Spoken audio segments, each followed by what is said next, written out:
Pirate Yakuza in Hawaii is the latest addition to the Like a Dragon series, and features a main character that longtime fans have been waiting to play as again since Yakuza 0, Goro Majima.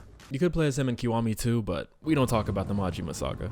So, how is this proper welcome back into the franchise after a whole decade? Well, I'm conflicted. It certainly has its highs, but it also has its lows. So, join me as we break down Like a Dragon, Pirate Yakuza in Hawaii.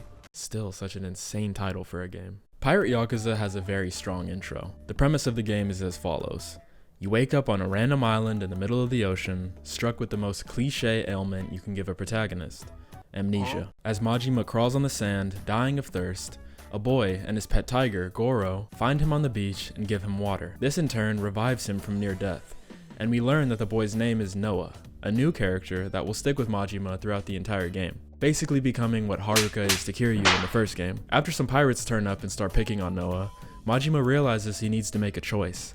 Even though he can't remember his own name, he feels compelled to help, as if it's some sort of innate part of his being. Majima of course makes the choice to step in and defend Noah from these pirates, and even though he doesn't fully remember how to fight, that muscle memory kicks in and we get a really amazing tutorial sequence on how the battles in this game will work. Pirate Yakuza reflects an evolution of the combat since the last Like a Dragon spin-off, which was The Man Who Erased His Name. This game allows a lot more movement in battles, as you can now jump and dive, as well as perform air combos on enemies. This is an extremely welcome addition, as after playing through so many titles with beat 'em up combat, it's become a bit repetitive. Now, it's nothing as deep as Devil May Cry, but air combos are still really fun to pull off and add some extra sauce to the battles. It's one of the fastest and most rewarding systems in the series. It feels unique, arcadey, and extremely satisfying at its best. You gain access to two styles in this game. The first is Mad Dog, which uses Majima's dagger and blends elements from his styles in Yakuza 0. The second is Sea Dog, which is a completely new pirate-based style that uses two swords, a gun, and a grappling hook. They are both really fun to play and have their own pros and cons. More on the combat in a little though. Let's explain the story a bit more. After beating up those pirates, the story continues, and you begin beating up even more people to turn them into crewmates for your new ship, the Garumaru, which you also acquired from Throwing Hands.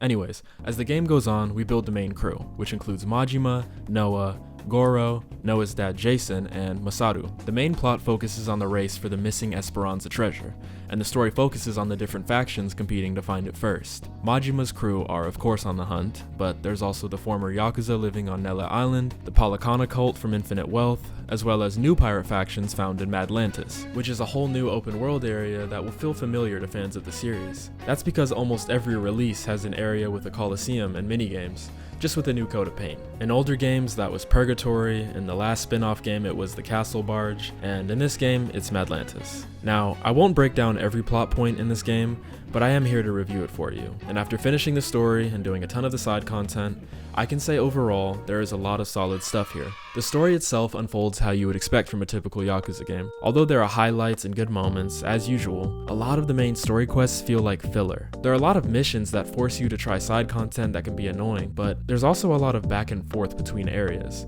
like going to Madlantis, getting into a fight and watching a cutscene, only to be sent back to Hawaii to do another quest and repeat the cycle. I wouldn't say the story is bad, but it can be very easy to get lost in it all, especially if you're not used to the Like a Dragon story formula. A lot of these games have somewhat convoluted and confusing stories if you're not completely locked in, and this game can feel extra hard to follow at certain points. There are a lot of new characters and random events that can feel a bit jarring, along with cutscene over-explaining that can drag on. Some of the dialogue and cutscenes left me wanting to get on to the next encounter, which I feel is another issue with the padding and pacing. If you're a fan of the series already, you'll probably like the narrative or think it was generally decent, but newcomers might have a harder time staying invested with all that's going on. Majima himself, however, is a delight as always. He's just as funny, violent, and charismatic as he's been throughout the entire series, and I think the amnesia aspect is actually handled really well. Majima forgetting everything that's happened in the past opens up some interesting new characterization, where we see him continuously debate the ethics of his past as a Yakuza.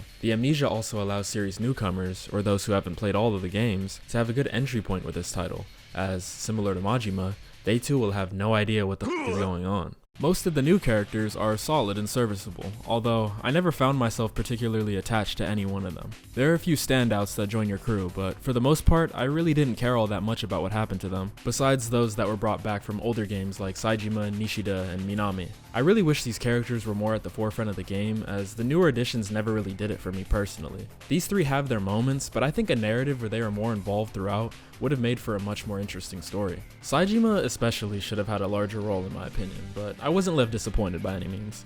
Also, I don't know where else to mention this, but Goro the Tiger is clearly voiced by a grown man making tiger sounds, and it will never not sound funny to me.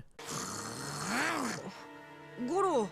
Okay, editor's note, that grown man is Nishiki/Ichiban. It's the same voice actor. That is crazy. Progressing a bit into the story gives access to the complete open world through your ship, where you can travel to and explore Honolulu, as well as revisit Rich Island where you first washed ashore. These are both accessed through the open ocean, which hosts a completely new traveling mechanic where you sail on the Goromaru and engage in ship battles with enemy crews. You're also given the option to disembark on a ton of smaller islands, where you can fight pirates and find treasure. This really is Yakuza mixed with Assassin's Creed Black Flag, but it's handled surprisingly well. If you told me we would have gotten this game back in 2022, I would have thought you were tripping on some top tier psychedelics, but somehow, here we are. I often found myself getting sidetracked from the main story while messing around with the large variety of side content in this game. From the sub-stories, aka side quests, to the Mario Kart knockoff, the trivia school, cooking minigame, bounties, crazy delivery. There's just so much to do in this game. Many of these minigames are reused from previous titles, but with changes made to keep them fresh, which I don't mind in the slightest. Karaoke is of course also here, which as usual has some genuinely amazing songs, including certified hood classics like 24 Hour Cinderella, along with new additions like The Sun at 36.5 Degrees. Get to the Top was also brought back from previous games and is a banger for its own specific reasons. Honestly, top tier song.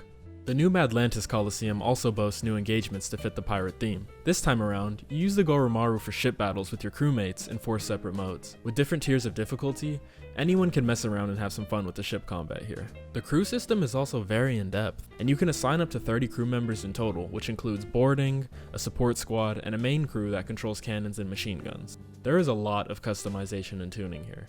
Leveling up your crew and assigning them to the right roles adds a lot and makes this an interesting and engaging system. You also have the goal of keeping crew morale high, as it can deteriorate over time, so hosting a feast or giving them gifts can change the tides of battle.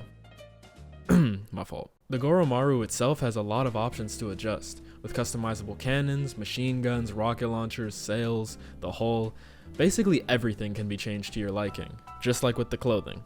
Amazing segue, I know. This is the first Yakuza game to allow this much customization of your character, and I'm a big fan. The man who erased his name allowed custom outfits for Kiryu, but not nearly as many options as within this game. You have so many choices to drip Majima out in whatever the hell you want, and outfits from previous games, with the addition of new ones, only make this customization better. You also get to pick specific fits for each fighting style, which is a great choice. I hope we get this feature in upcoming games because seeing your fit show up in cutscenes will always be cool. The change from equipment to rings is also a breath of fresh air. Usually in these games you get to equip a certain amount of items like armor and a charm, but now you have 10 rings, one for each finger, with each offering different benefits to combat. You can find them through exploration and side content, and they make a perfect new gear system that fits in line with the theme. The sub-stories are, as usual, pretty good in this title. Somehow RGG is always able to think of these super creative situations to put their characters in, and it's the same here. They're pretty predictable in their structure, as always, but they still make for fun breaks from the narrative.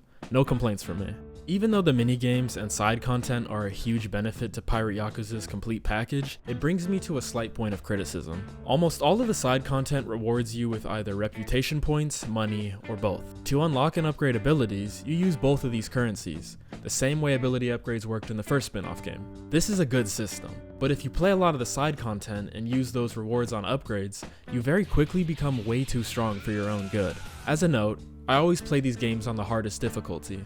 In this game, it's called Professional. But I found Pirate Yakuza in particular to be incredibly easy, to the point where I was wishing for more of a challenge. Now, this can just be my personal experience of course, but for many of the fights in the main story and side content, the difficulty became an annoyance. And that's never a problem I faced so heavily before in the series. I came to realize that enemies could be taken down in very few hits, and encounters would often last less than 3 seconds on the street. Majima plays like an overpowered final boss, which can be fun, but once you get his controls down, you easily stomp on enemies throughout the game. Once I noticed I was too strong, I stopped upgrading my health and attack damage entirely, and even though I was far from the max upgrade levels, I continued to wipe out enemies with nearly no challenge. Many major boss fights in the story were literally a walk in the park.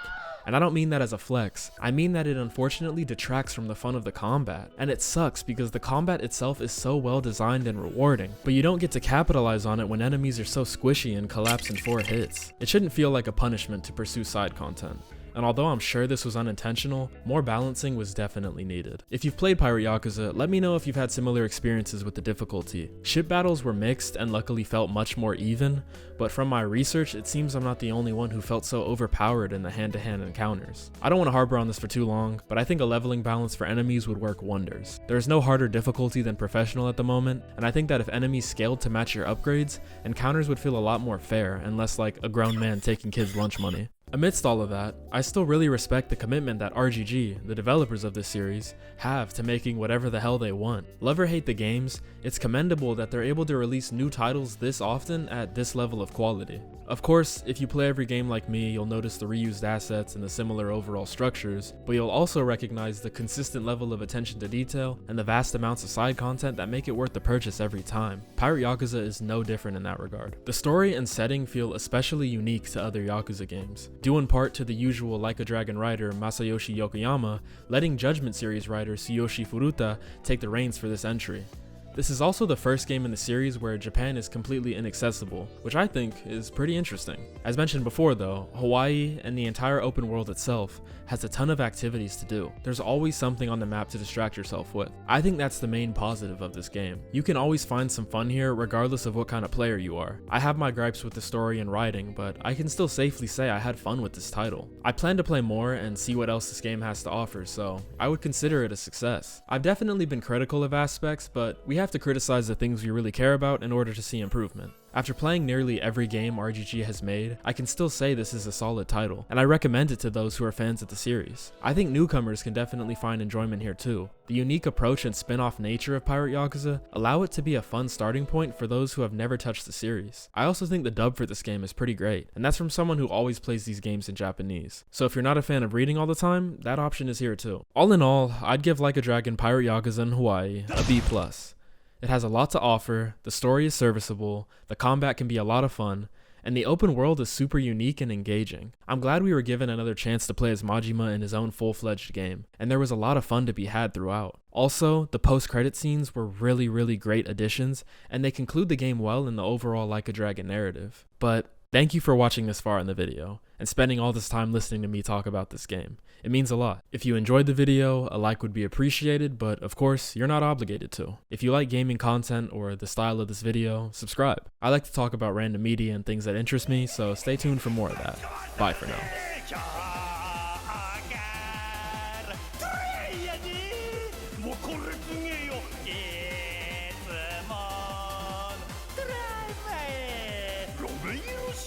Ah